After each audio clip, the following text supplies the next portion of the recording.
Mr. Jeff Gwede and Mr. Gwede Mantashe from the African National Congress. Just before we go to table number 8, we'll be getting some comments coming through from people via Facebook and Twitter. And there seems to be a despondency that's coming through from some people. Sidibe writes and says, I would like to ask, can we honestly believe that ANC policy is worth anything to go by or to believe in, or even base work ethic on, considering the poor services in literally most sectors of the country? And then Enos Mbodi says, before we talk second transition, what are the results of the first one? When did it start and end?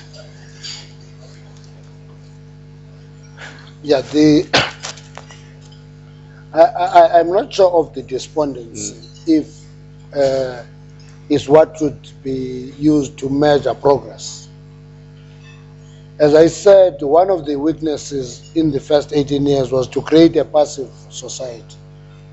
And that passive society is a function of what was coined as delivery, which actually created a situation where society waits for government to deliver, instead of society being active participant in transforming society and determining their own destiny. And I think that is what we should be investing our time on. I know of examples of wherever we do mass work in communities, a family will be given an RDP house and there is a window pane broken. Actually, they are virtually waiting for the government to repair a window pane. In a village where I stay, there was a donation of a tractor by a company. So here is a tractor for the community, and that community, once there was a fault with the hydraulic pipe that lifted the plow, that tractor stood there for a year because it doesn't belong to anybody.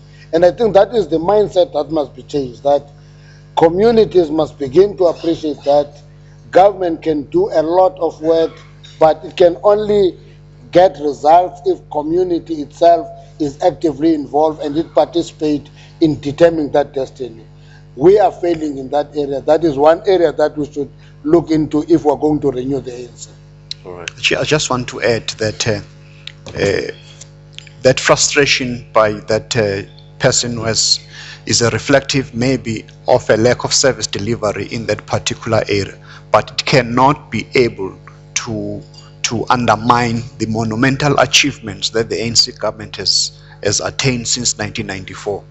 Only about 2 weeks ago, the President and the Minister of Public Enterprises were switching on the 4th million electrified house. Never in the history of South Africa have we seen such monumental achievements. Earlier on, there was a questioner there about the issue of social grants. As we speak, about 15 million South Africans are receiving various kinds of social grants with a budget of about 100 billion rand.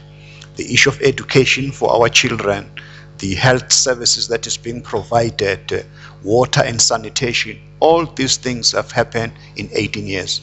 But we should always recognize that it is not possible in a mere 18 years that we can be able to overcome 300 years of colonial rule and about 45 years of apartheid. But the first steps have been taken by the ANC government to ensure that we deliver services on our people. Even the protests that we see are a reflection of a society that is very participatory in the democracy that we have created. It is for that reason that from the point of view of the ANC, these protests, in fact, are a barometer that we need to move with speed towards the social and economic transformation of South African society. So that is the second transition that we are talking about. Okay. You will not find a mathematical formula that in this year of our Lord 2011 or so, that was the end. Such a moment.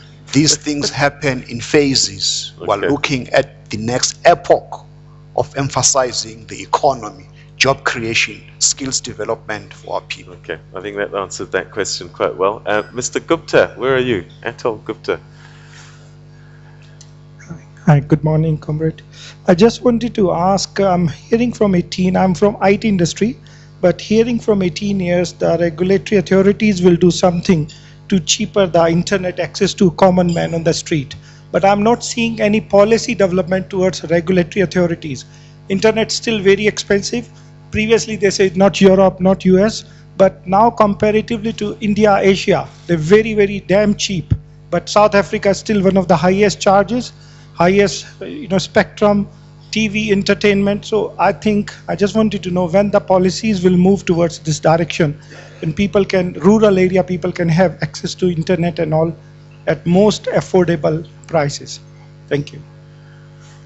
I think the answer that was provided by Jackson in terms of this ICT policy will be able to address those issues. Okay. I also think we should also be aware that even Telkom, it has made some strides in ensuring the connectivity of people in the rural areas of South Africa in terms of the infrastructure that they have provided. But the details of that will be in this framework document in terms of putting us into this knowledge economy. Talking about Telkom, in terms of foreign companies investing in state entities, are we going to shift? We saw a shift back with KT, the Korean company, stopping that investment taking place, and yet to speed up these processes of getting more technology, making it cheaper, you need this kind of investment. So maybe you can help us unpack that in terms of policy. Do we allow these investors in, or don't we? How do we accelerate this speed of making access quicker? Yeah, we have an open policy as an ANC government, even in the ICT sector, even though it has not reached the levels that are satisfactory for all the people of South Africa. The issue of the private sector participation is out there for people to see. We see competition in this mobile sector, where we see a lot of competition, and I'm sure with time Telkom will be able to find strategic partners as we move towards the future. But specific investment in Telkom, I won't be able to respond to that. Okay. All right, let's get to table number 8. Yeah. Morning. Mine is not a question as such. My name is Levi Masomuga. It seems, Comrade SG, ANC is dwelling too much on apologizing instead of there are certain achievements that the ANC have done thus far in the country. The only worrying factor is the speed that we are moving in transforming certain sectors, especially in justice system. We have a very serious problems in our justice system in this country. The highest top level of management in our justice system are white people, but are black people. But when coming to the other levels, we've got so many white people that they are not even prepared to transform. I thank you. All right, so I'm going to jump in there because we've had this conversation with you, Minister. So, would you like to? I want to instruct Jeff to answer that question. but yes, we've had this conversation. Particularly the justice one. But the only thing that I want to correct, I don't think the ANC is apologizing. The ANC is conceding where there are weaknesses. That is not apologizing. We are conceding where there are weaknesses, because if we don't make concession where there are weaknesses, we are not indicating that we are prepared to address them. So that is not an apology. We are making concession where there are weaknesses because they must be corrected at one point. But Jeff must indeed answer the question of the justice. But with due respect, we've had another new age business breakfast where these questions did come up. I can just say in a word that I think we're forging ahead with a major transformation in the justice sector.